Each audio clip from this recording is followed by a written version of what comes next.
In 2009, History Channel made the bold choice to air a reality show filmed in Nevada entirely about a pawn store and the lives of its employees. While seeming like a leap of faith at the time, in just a few short years, Pawn Stars would become an international phenomenon. So widely known that I'm guessing many of you weren't even aware that it was something made by the History Network. The show focuses mainly on the three generations of the Harrison family: the old man, his son Rick, and Rick's son Corey. Alongside those three, Corey's lifelong best friend Chumlee will also hang around, personified in wildly different ways depending on what episode you're watching. Throughout the show, each employee will meet with various people visiting the shop, who typically either want to sell various items or pawn them. They haggle, they argue, experts are brought in, people give in or walk away, that's the show. Pawn Stars might seem like something that could easily be wiped away or forgotten about mere seconds after the credits roll, but the show was such a massive phenomenon that it really changed that subgenre of TV. And I think it's absolutely worth revisiting, even if it's just for a short little video like this. Before we dive in, a big thanks to Raycon for helping out by sponsoring this video. There is no bartering necessary here, because Raycon gives you premium audio quality but at nearly half the price of regular Realtail earbuds. And you can get 15% off of your first order right now if you go to buyraycon.com/Quinton. Once again, that's buyraycon.com/QUINTON. So when I started writing this video, I realized that I hadn't watched much of Pawn Stars since I was a little kid. And since my memory of that time is pretty hazy on account of the booze, I decided to rewatch it from the start. And what I found was very surprising.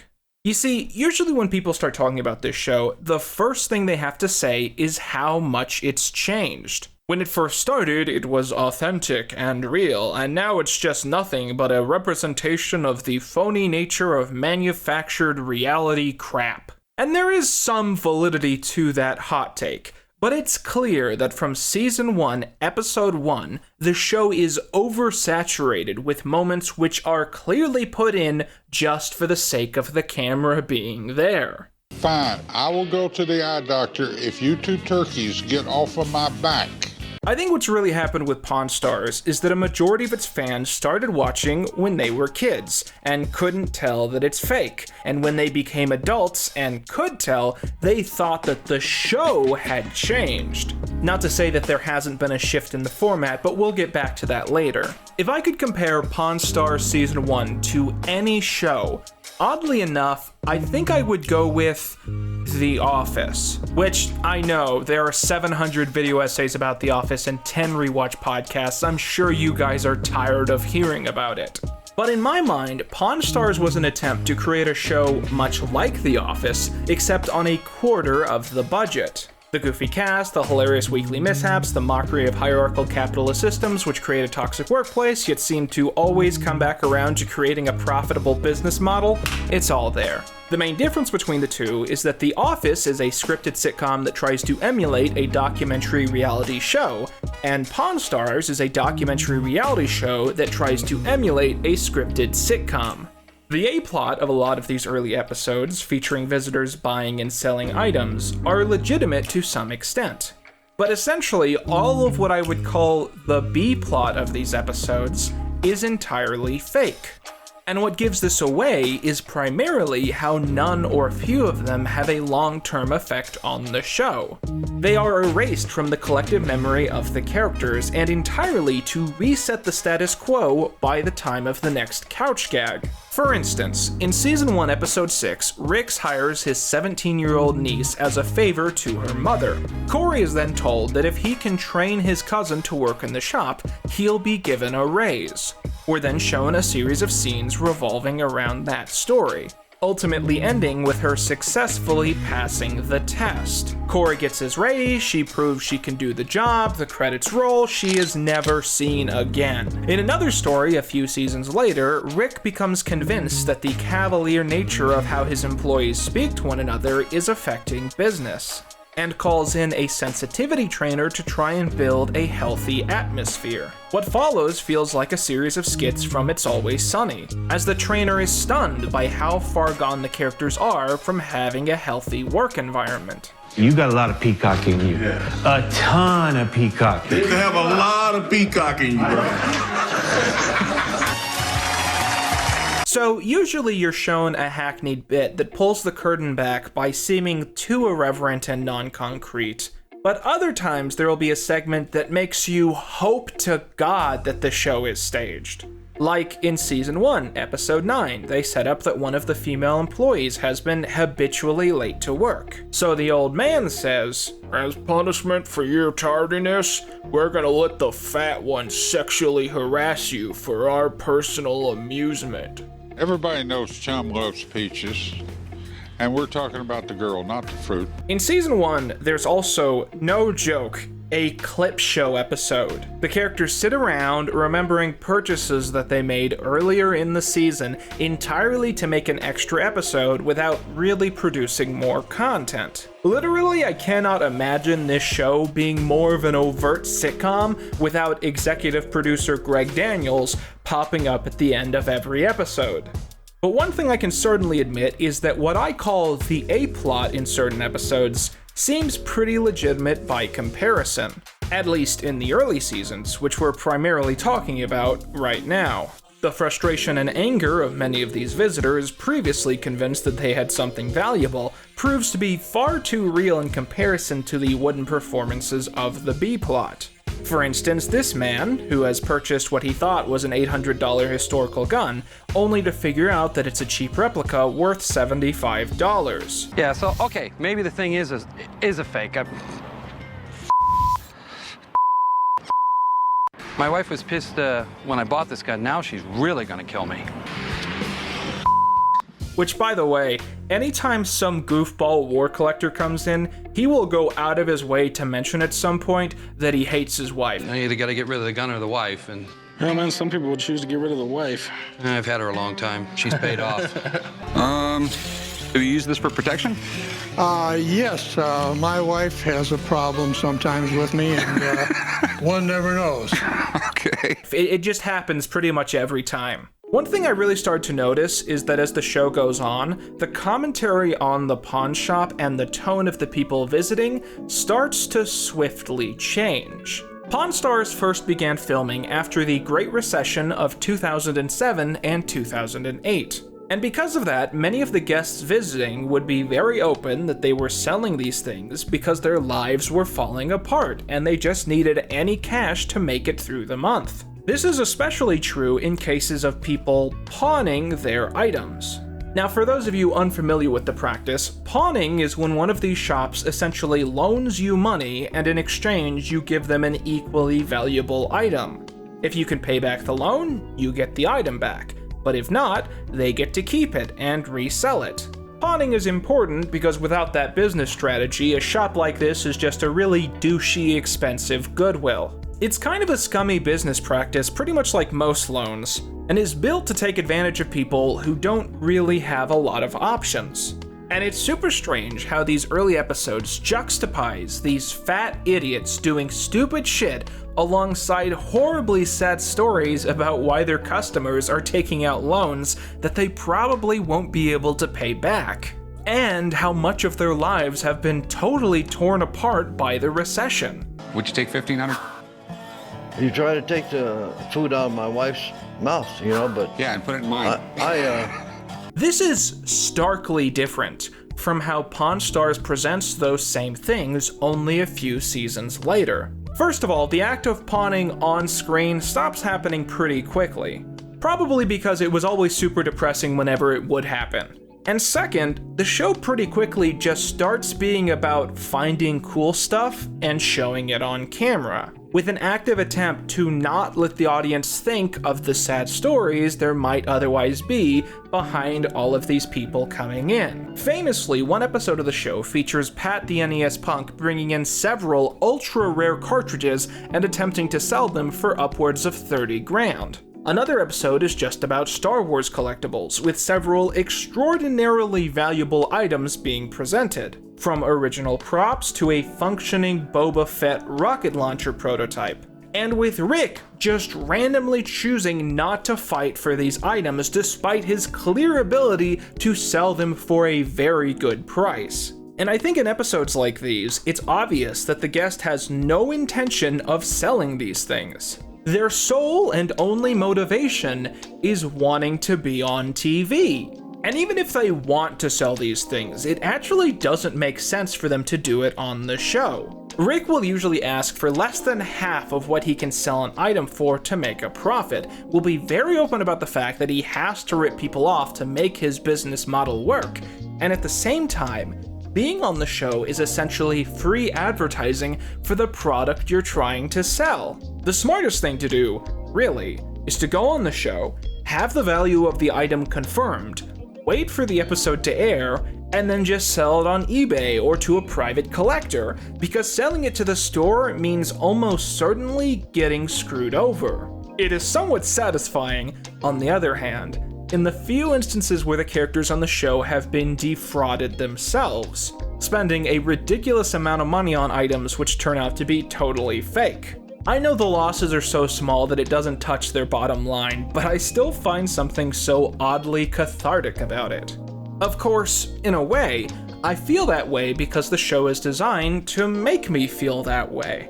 Its frustrating elements alongside the morons presented in the show are some of the things that make it so unbelievably bingeable. But I would posit the most notable thing about Pawn Stars is actually the massive effect that it had on the market. While Rick Harrison openly fought to make the show because he knew television was the greatest form of advertising, I'm not sure anyone expected it to become the household smash hit that it ended up being, in some ways transforming the Pawnshop into a must-see for any Las Vegas tourist. This meant almost immediately that the people in the show could no longer actually work at the shop, because it would become flocked with hyperfans trying to get photos with these pseudo-celebrities. To film the show today, parts of the store are roped off and reserved. Extras are selected to hang around in the backgrounds of scenes, and visitors are then vetted ahead of time to interact with the cast. This is one of the reasons that guests have become less authentic over time, literally including episodes where people like Steve Carell have guest starred. It's also why the experts brought in seem to immediately have an insane amount of research done when the narrative presents the gap between them being told about the item and arriving as just a few minutes. Also, all the characters were on iCarly once. I thought about talking about this in more detail, but anyone who's been watching for a couple years knows that I'm incapable of talking about iCarly without making half the video about it. I should probably just do a standalone iCarly video and never talk about it again. The overwhelming crossover success of the Pawn Stars has led to many stations producing content which is pretty damn similar in retrospect. You look at something like Brothers in Arms, and it's pretty clear that without Pawn Stars, this format just wouldn't be so perfected. Meanwhile, other channels have attempted to make their own Pawn Store shows, and History Channel has attempted to make numerous spin-offs that no one wants or asked for. Like Cajun Pawn Stars, Pawn Stars UK, Pawn Stars Australia, and Pawnography, a weird, obscure attempt to make a game show starring the cast. I'm gonna go with Mr. Potato Head. They actually used a potato to begin with. A real potato? You actually had to supply the potato? Yes, I believe it. Yeah. Wow. And kids bitch today about like the PlayStation. Was this made by Channel Awesome? So as you can guess, these four dudes moving from being pawn employees to legitimate paid actors and celebrities has significantly changed their lives. But no one more so than the one, the only, Chumlee. I expect no one working on the show expected their goofy side character to become the most beloved and worshipped part of the cast. But in a way, it makes sense, because he's typically the only one designed to actually be likable. The other guys are charming, but only Chumlee comes across as a person you would actually want in your life, which in the manufactured world of Pawn Stars often turns him into a straight man. You cheated right in the bedroom, Chumlee? As I've mentioned, this leads to a massive inconsistency between seasons in how they want you to see the Chummeister. In some episodes, he talks like Kevin Malone and doesn't know who Isaac Newton is. And in other episodes, he's trying to convince the shop owners that they need to buy Banksy art and is a connoisseur of modern taste.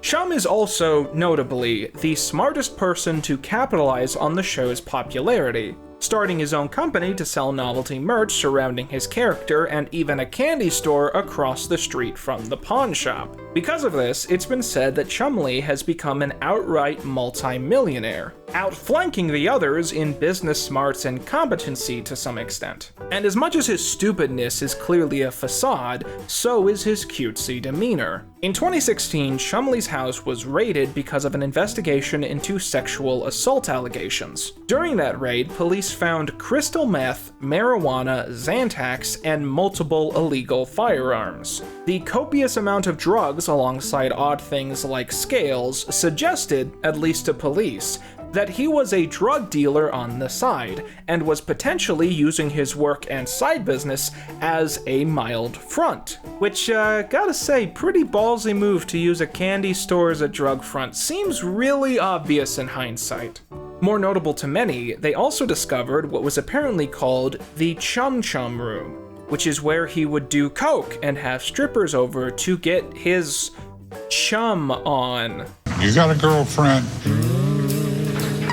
Chumlee ended up taking a plea bargain, meaning that his record shows a misdemeanor instead of any felony charges. This is notable because, from what I've been told, History Channel employees are forbidden from having felony charges. So if he had been found guilty, it would have potentially been the end of the show. Now that I've finished telling you about all this, I'm realizing it's maybe not super important to the discussion of the program, but I would have been doing you a disservice if I didn't tell you about the Chum Chum Room. Pawn Stars is a really weird program, especially when watching it in order. It exists exclusively to advertise an industry which I'm not overly fond of, and in a way, it's kind of gross to see this business bloom in a post-recession nation because of its purpose in prospering off of the suffering of others. But there's something undeniably intoxicating about the characters and how their stories are told, even if I know it's all fake from day one. And I can't decide if that means that I'm buying into overt propaganda,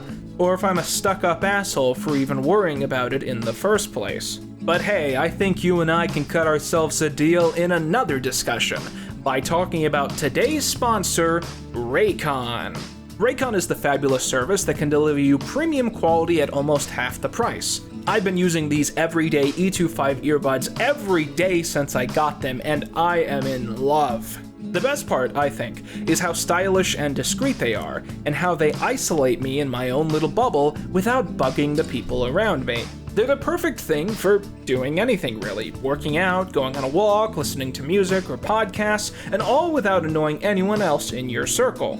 Go to buyraycon.com/Quinton to get 15% off your order, or click on the link at the description box down below. Once again, that's buyraycon.com/QUINTON.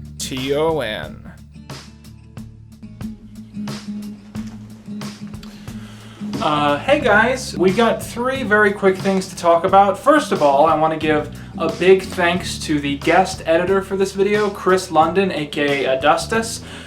He really made it so easy to get through all the videos I was trying to put out this month, and without him, I don't know when I'd be able to get around to putting this one out.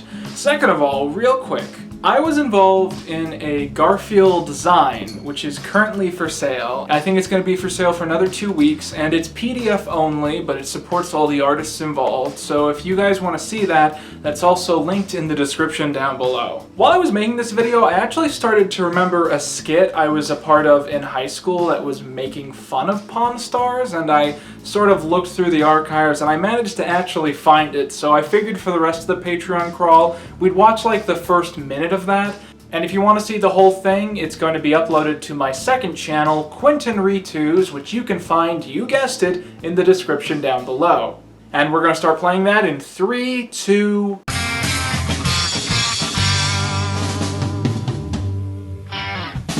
Hi, I'm Don Creasy, owner of the Pawn Hub Pawn Store, America's #1 store for pawn. Now, sometimes on the slow days, we like to mess with the customers a little bit, you know, just drive them a little bit insane. Because with our TV show, we make enough money doing that, we can just mess around the whole day at work.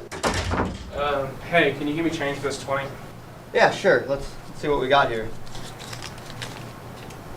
All right. That's Andrew Jackson's looking good. I'm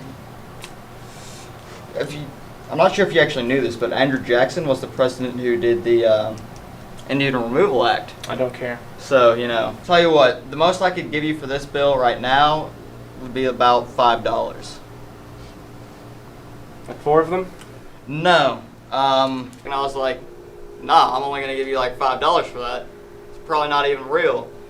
Drove him a little bit insane. I saw a little piece of him die on the inside. It just made my day. It's a good day at the workplace. Alright, so hope you enjoyed that, or maybe you enjoyed this whole video. Welcome to the end slate. If you liked this video, click on the playlist of the full History Channel saga. Some of these videos didn't get recommended, and I really want people to get the full picture of the discussion we've had about this channel, and this will probably be the last one. Also, hit subscribe, and with that, I've been Quinton Reviews, and that's all you need.